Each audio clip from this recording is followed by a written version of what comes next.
Hello, and welcome back to another episode of The Vibes Were Off. I'm Meg. And I'm Catherine. And before we start today, I just want to talk a little bit about the Houston Rodeo. Yes. Because I'm so excited.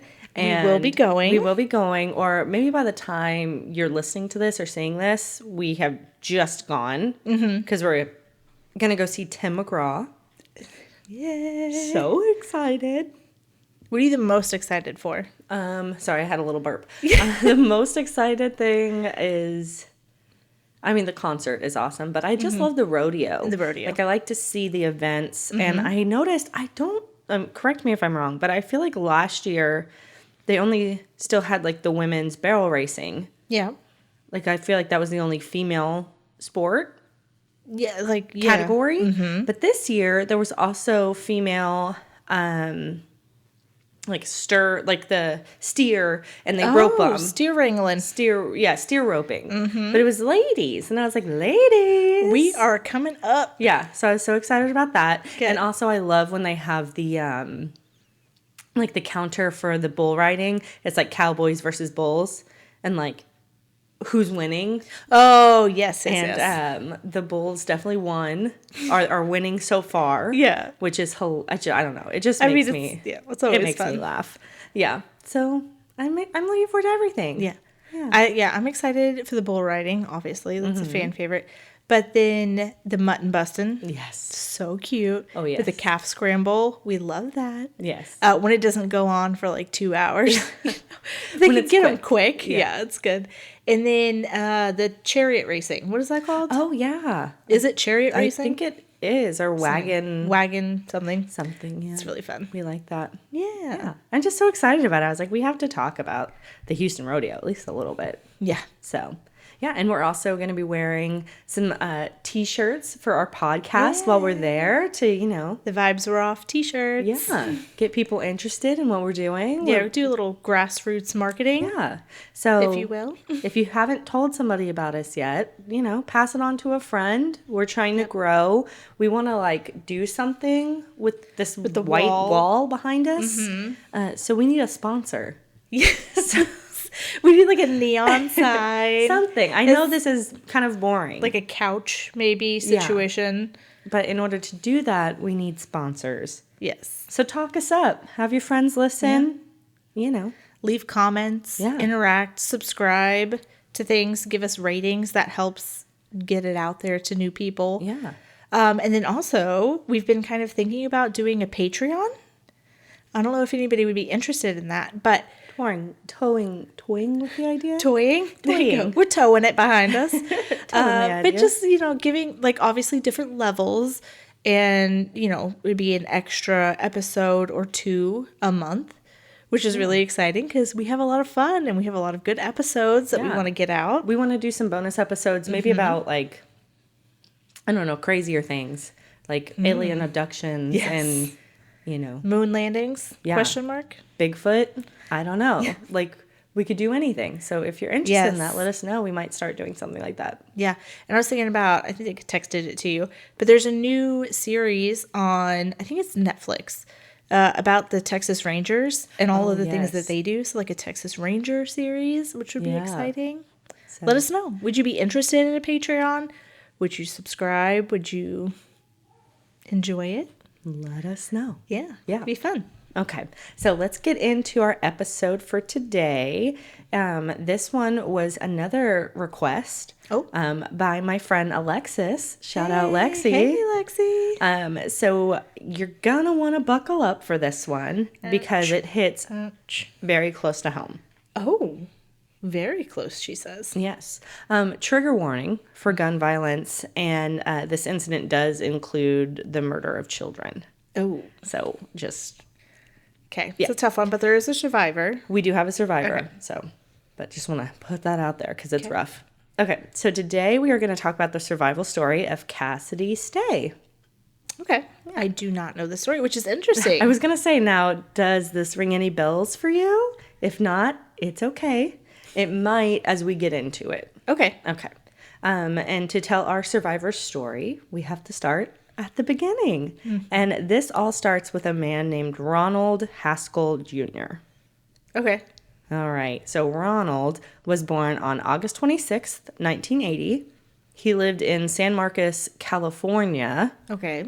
Not to be confused with San Marcos, Texas. Yeah. In his youth, there his family was a part of the Church of Latter-day Saints. Okay. He also spent some time living in Eagle River, Alaska. And he actually graduated from high school in Alaska in 1999, where he was a very well-liked student.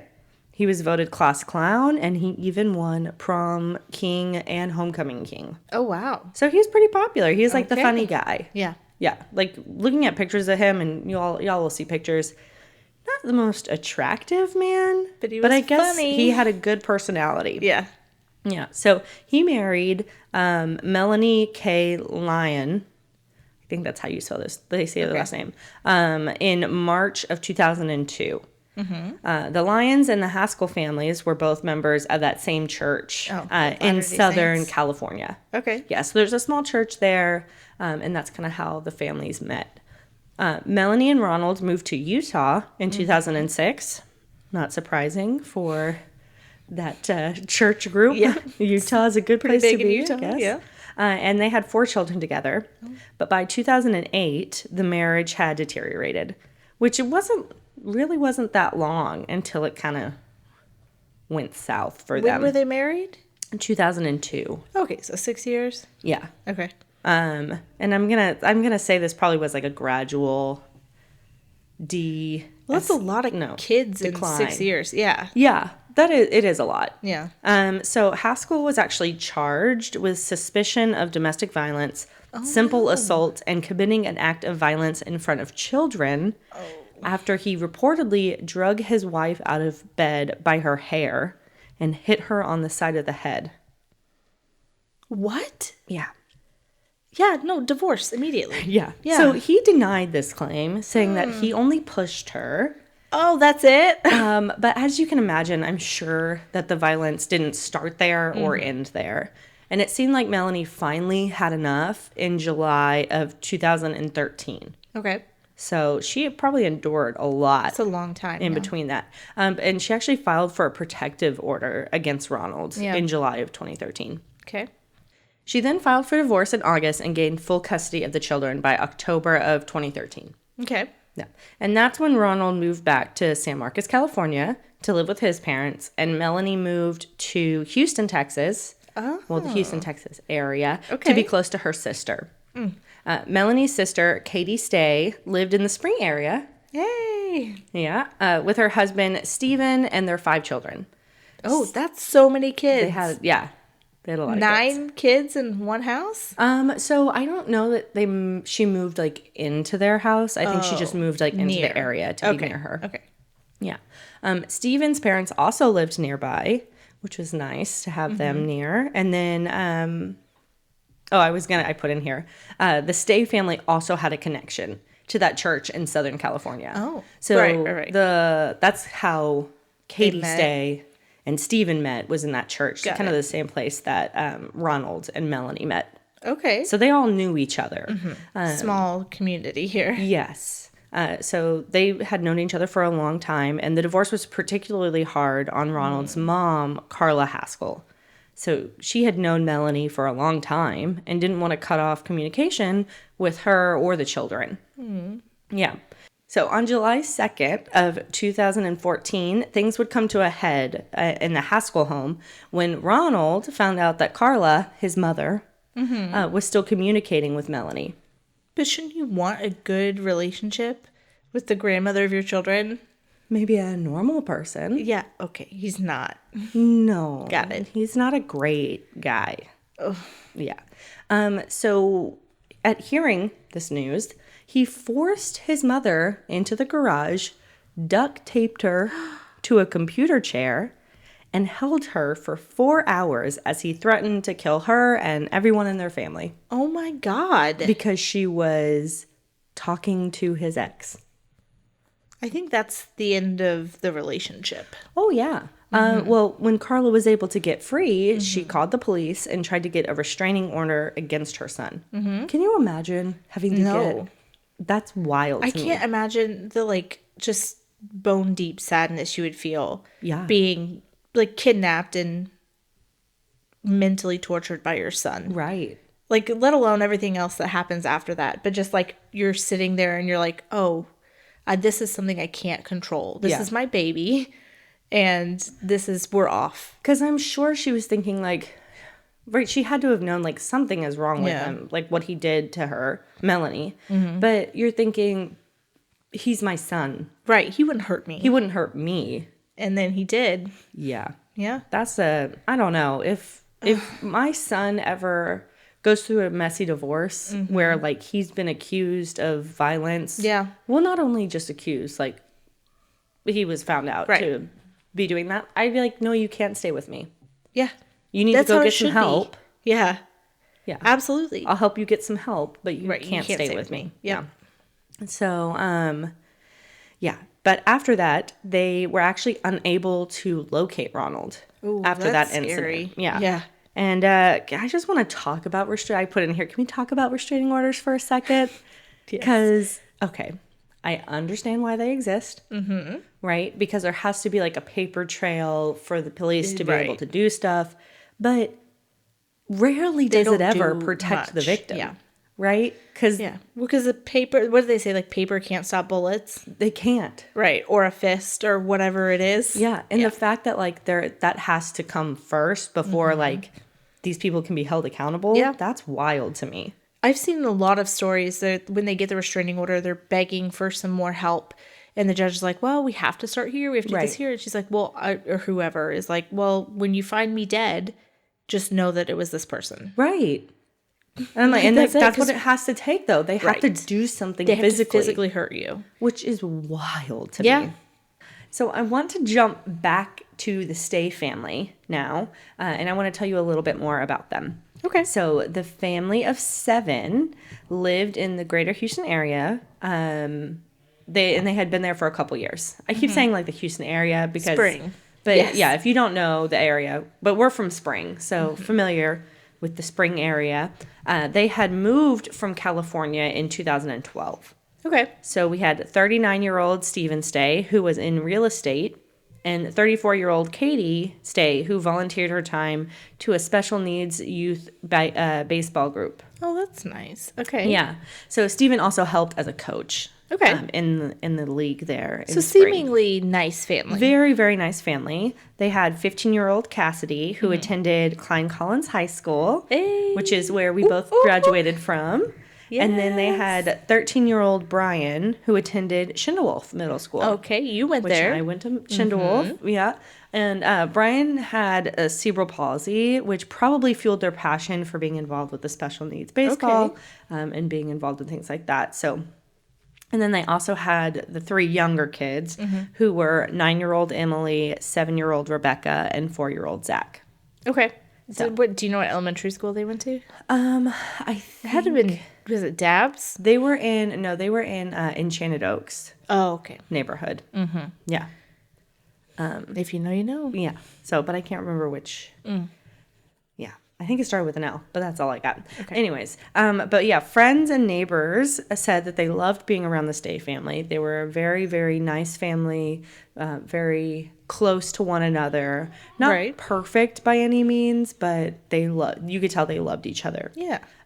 So July 9th, 2014 started as a normal day.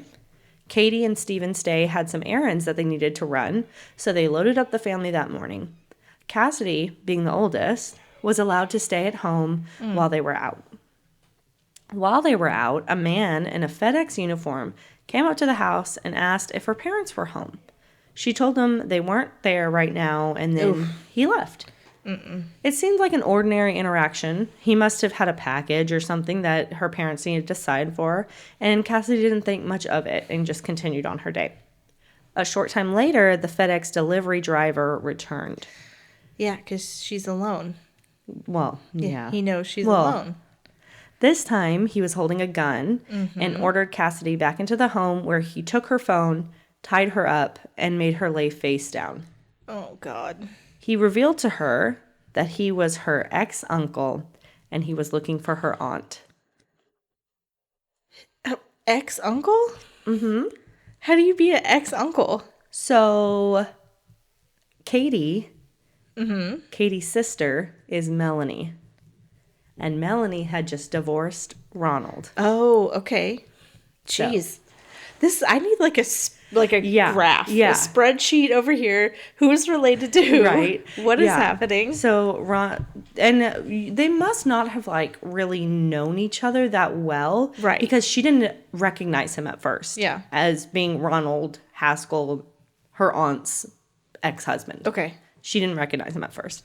But he said he was looking for her aunt and that he was going to hold her there until the rest of her family returned home. Oh, no. I know. So when the rest of the Stay family returned home, Ronald ambushed them. He tied each one of them up and laid them down all in a row. Even with the dad? All of them. Yeah, well, he must have gotten him first. I mean, he had a gun. Yeah. Yeah, this, like, I loved an armchair.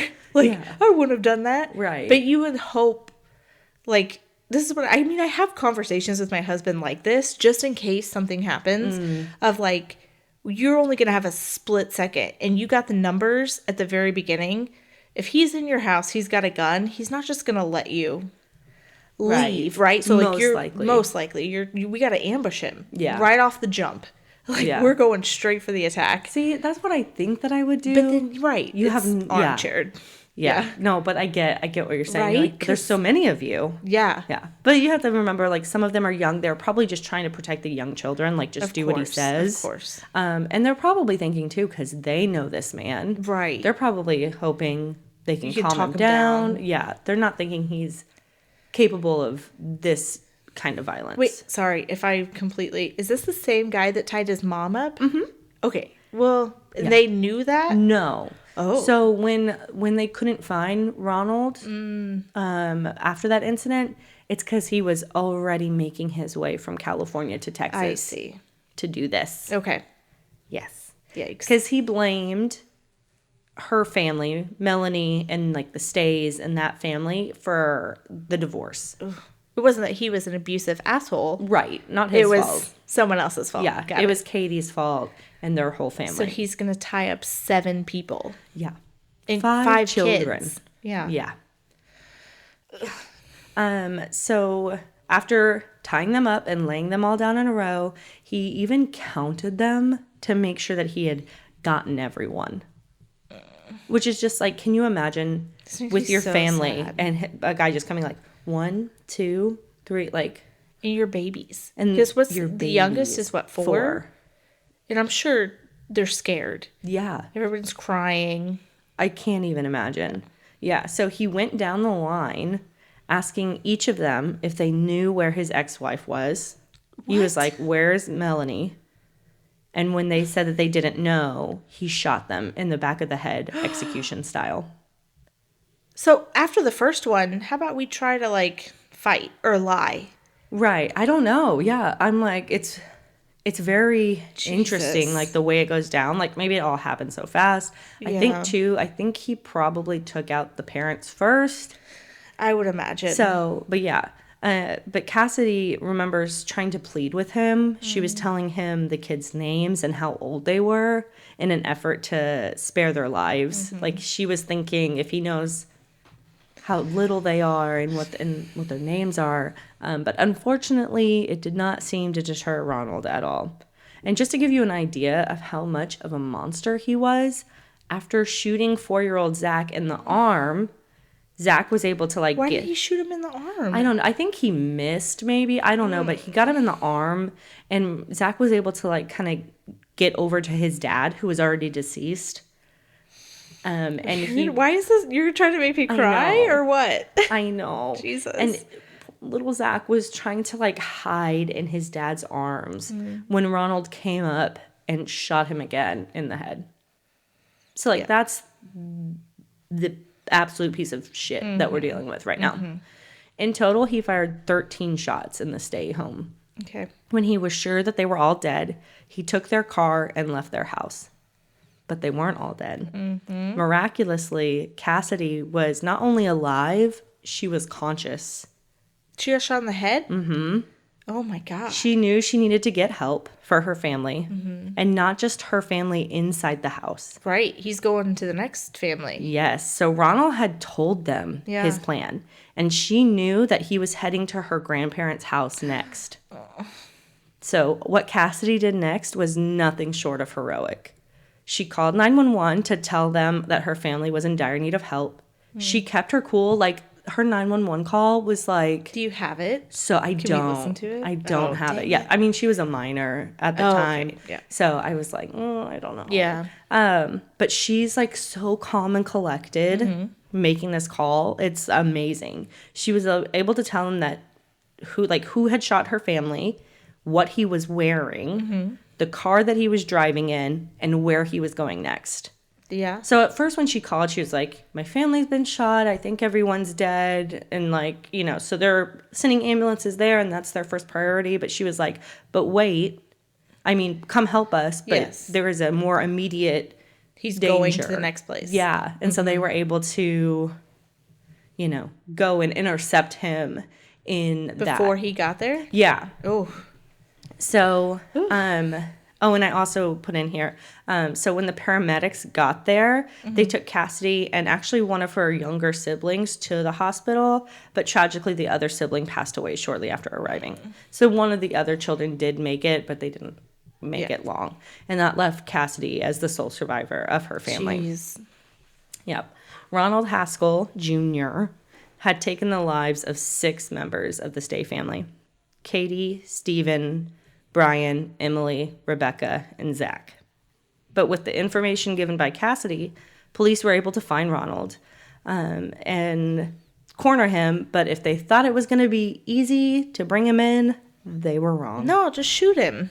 Who cares? At this point, shoot him. He's killed 6 people. Yeah, we can take him out. Kill him. Yeah. Yeah. So Ronald sent the police on a car chase that lasted for 20 minutes, and it involved about 24 police cars. What a loser. What a loser. A whole 20 minutes, huh? Yeah. And through neighborhoods and stuff. Right. Like, that's so dangerous. So they were able to stop him with a spike strip in a cul-de-sac while blocking his car with 2 armored vehicles. Jesus. Yeah. So they were They're done not playing. with him. They're not playing with him anymore. But that wasn't the end of it either. What? So they had to evacuate all of the houses near the incident. Because he has a gun. Because, shoot yourself. Ronald decided to have a standoff with police. Shoot yourself. Shoot yourself. Do us all a favor. He held the gun to his head, threatening to end his own life. Do it. But Sorry, I was like talking over you. I'd be the worst police interrogator. I'm like, do it. Do it. Nobody wants you here. Do it. Everyone hates you. Do it. Yeah. Well, they did. He was speaking with police and then hostage negotiators on his cell phone. No. I know. I'm like, why? What are we doing? He killed 6 people. This is Texas. Yeah. But I guess, too, on the other, end of the coin, other side of the coin, you do want them to face justice. Well, death is justice.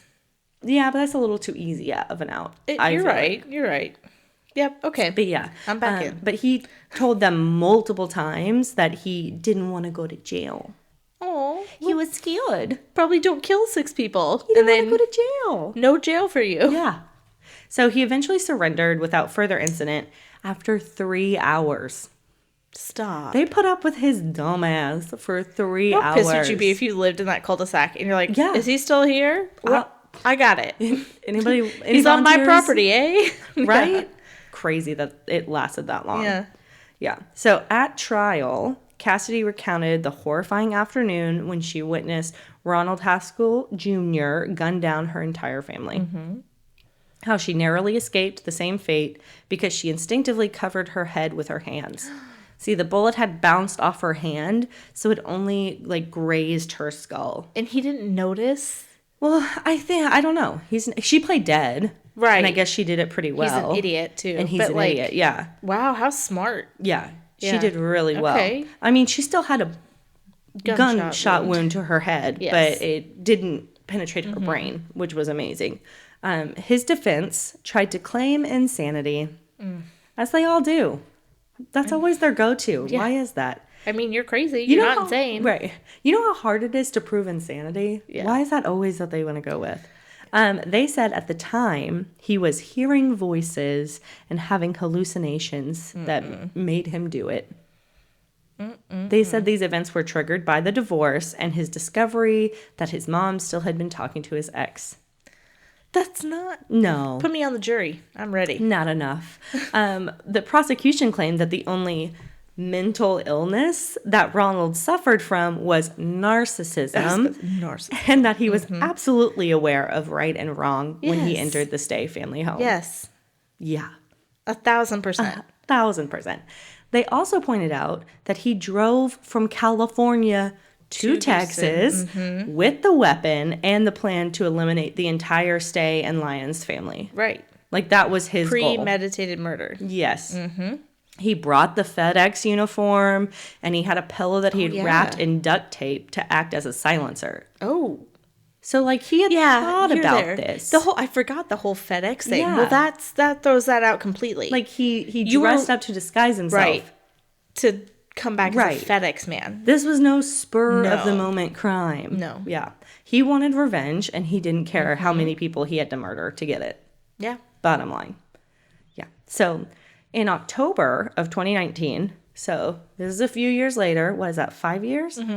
Ronald Haskell Jr. was sentenced to death. Great. Yes. Yay, Texas. So, it was capital murder, and they only charged him with Katie and Stevens murders. Right. So I guess like that's like a common tactic, especially like given the nature, and they could just with the two they could go for death because the more the more murders, you have to prove, right? The more you have to prove, and it can Yeah. So they just went for the two adults. Okay.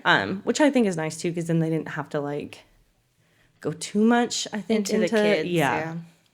So, Cassidy, who is now 20, bravely stared down the man who ended the lives of her parents and her siblings, telling him that she hoped he got what he deserved when he met his maker, and that she no longer cared if he had any remorse for what he had done. Dang. Because, like, during the trial and stuff, like, there were a lot of points where she was like, I think I'd be able to forgive you if you would just show any remorse for what you'd done. But he, like, always... Nothing. He was not sorry for what he did. So it was nice that she finally was like, I don't need that from you. I'm free of you. I don't need anything from you. Yeah. Rest in distress. Yeah. She was, like, so brave getting up on that stand and, like, making her victim impact statement. Yeah, I can't imagine. Because that's your whole family. Her whole family. Is gone. Mm-hmm. And then you just have to move on with your life? Right. Well, what else do you do? Finish high school. Did she go back to school? She did. So she stayed with her paternal grandparents, Tom and Joyce Stay. Okay. Yeah. Yeah, and then... Isn't but that you're terrible? always, like, the outsider, it feels like, right? Your whole family's gone. Everyone's walking on eggshells. But I will say, I feel like that does go away. Yeah. At a certain point. I would hope. Because we know, and like I probably will never tell this story because it's like too close to home, but the friend I had in high school who lost her siblings by her dad, like that for a little bit was her identity. And but finally we moved past it, and I think like people kind of forgot. Yeah. Which I think is what you want in that situation, to just be able to move on with your life. Move forward. Well, it sounds like she did. She got on the stand and was like... She did. Good luck. They don't like child killers in prison. Yeah. So... Yeah. Well, and you're going to die. You're going to... Yeah, you will die. Yeah. And you're going to be judged by God pretty soon. Mm-hmm. And I don't think he's going to like what he sees. Yeah. So she was like, you got what's coming to you. Yeah. Good for her. Mm-hmm. And then I wrote down here, too, the community was really amazing. Yeah. And they rallied around her. They started a GoFundMe, and they raised over $400,000 for her. Oh, dang. Yeah. That's great. Which is amazing. Yeah. Yeah. And Cassidy spoke pretty publicly about the incident and about her family. She showed like amazing strength through it all. And she was actually pretty good with the media, I'd say. Like I watched some interviews with her. Like she's very poised about everything that's happened to her. And she loved Harry Potter. And she liked to quote the book saying, that it's from Albus Dumbledore, but he said the happiness can be found even the darkest of times if one only remembers to turn on the light. So that was like her quote. And actually J.K. Rowling heard about that, and she sent Cassidy like a letter, like a personal letter from Albus Dumbledore. Oh my gosh. Which I was like, So sweet. Did she like Wholesome. go like send her to Universal Studios too? And I hope so. Yeah. Like Yeah, you I go hope spend that a that week happened. in Harry Potter land. Yeah.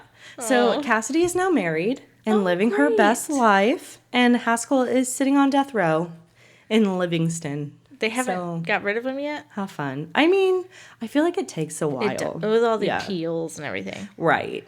Yeah. Oh, and you bring up a great point, because there's like one other thing that kind of came out about this case. I'm going to have to read from the news story because it's a lot of like legal jargon, and I don't want to get anything wrong. So I'm going to do my best to give you this kind of update. So this happened in 2014, like July 2014. I keep saying 2014, 2024. Yeah, I was like, that was pretty quick after. That doesn't make any sense if that happened in 2019. Like, I don't want to be mean about your timelines, but your timeline's off. Yeah, so no, because he was sentenced to death in 2019. Okay, yes. But in 2024, there were some interesting things that happened with a judge. So I'm just going to read this from here because it's a little weird. So in June of 2024, a judge, Natalia Cornelio, signed a bench warrant that was used to start the process of transporting Haskell, to a private... This is upsetting. I had a little burp. To a private medical facility for an MRI. So I guess part of his you don't get an MRI. A part of his appeals or whatever was that like an MRI was never done of his brain, and that like there's something seriously wrong with his brain. He's like, no, there's something in there, I promise. Yeah. So, but it was weird that this judge signed off on this. But the weirdest part of it was this warrant, this bench warrant, contained a reference to a court date that didn't exist. What do you mean? So basically, like, that's a no-no. You can't, like, have a bench warrant and then that part of that bench warrant is something false. So, like, in the bench warrant, it said the case was set on the court docket for July 22nd, 2024 at 12 a.m. In the middle of the night. In the middle of the night. Court. And so they weren't. So that was a problem. And then also there was a problem because nobody notified the prosecution that he was trying to do this. But this judge, for some reason, was like siding with Haskell. She was like, he deserved, I don't know. What is happening? Yeah. And she also, with the bench warrant to have him moved so he could have the MRI. And then finally, they found out because of like a notification thing for victims. Yeah. So like the family found out that he was being moved, not from like their lawyers or from the prosecution. Right. They just got like a letter in the mail. It's like, hey, ding, just so ding, you know, he has left where he was. Yeah. Yeah. And so prosecutors moved to subpoena Haskell's transportation logs because like why is he moving? Doing? Nobody told us. And then so Haskell in response moved to quash the state subpoena, which so it's like, no, you can't have my transportation records. Well, you can't say no. But Judge Cornelio herself was the judge over that, and she quashed it with no explanation. Like, there wasn't even a hearing for the prosecution to defend why they were asking for it. Right. So did he get to go get this MRI? It was very suspicious. I think that he did, but why are you being weird about it? It was so weird. This is giving you went and visited him in his cell. Like, it's like, why are you giving so obsessed with him? Right. It was so weird. So she actually got like reprimanded. Good. Yeah, but it was all very interesting, and I was like, why would you? There's that Mr. Personality coming out again. Why would you risk your career to get him an MRI? Yeah. Well, and her defense was like, she wasn't trying to give him any favoritism or anything like that. That the bench warrant, she just didn't look at it close enough, so she didn't notice the discrepancy. That's your whole job. That's your you whole got to look at it. And then also like the quashing, she was like, oh, well, that happened on a Saturday, so I just like signed off on it real quick. No. Nah. Something was going on there. Yeah. But like that happens kind of a lot. Right. Of where people this, like, in power get into these like weird relationships, feel whatever like you want to that. call it, and do these weird things. Well, there's a story. This is kind of off topic, but there is a story that I was just looking into where the jail officer was having an affair with one of the inmates, and she retired, took all of her retirement money, and they went on the run. She like broke him out of prison. Girly pop. And I'm like, oh no. That's a crazy one. I might do that one. There's not a survivor really in that one. That's a good one. But it could be a bonus episode. ooh, bonus episode. There we go. Yeah. But it was just... That's weird. It was interesting to me because, like, researching this, that kept coming up. This, like... Strange. Yeah, judge. MRI motion. Yeah. It was very... Yeah. There is a legal way for you to do it. So, like, if you want him to get an MRI... Right. I'm sure the prosecution would be like, okay. Right. But it didn't need to be fine. in, like, a private medical... I don't know. I feel like there are... Because, like, where are they actually going? Right. And, like, I feel like there are steps to this. And I feel like purposefully trying to keep the prosecution out of, like, knowing where he's going and stuff. Like, shady. It just sounds shady. And, like, her, like, trying to protect Haskell's rights. I'm sorry. He killed 6 people, He's right? on death row. He has no more 4 rights. babies? He's got no more rights anymore. Yeah. And his rights shouldn't trump the victim's right to know where he's going. Yeah. So it was weird. And I was like, let me bring this up. So, yeah. And that is the story of Cassidy Stay. So is she still in the Spring area? Do you know? That is a good question. Cassidy, are you still around? I don't know. You want to be on the podcast? Yeah, right.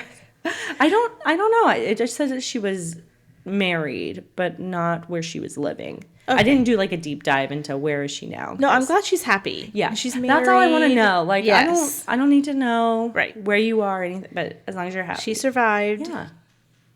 Yay, Tough. Cassidy. Go Cassidy. But yeah, the vibes may have been off in this story, but the vibes are always on here with us.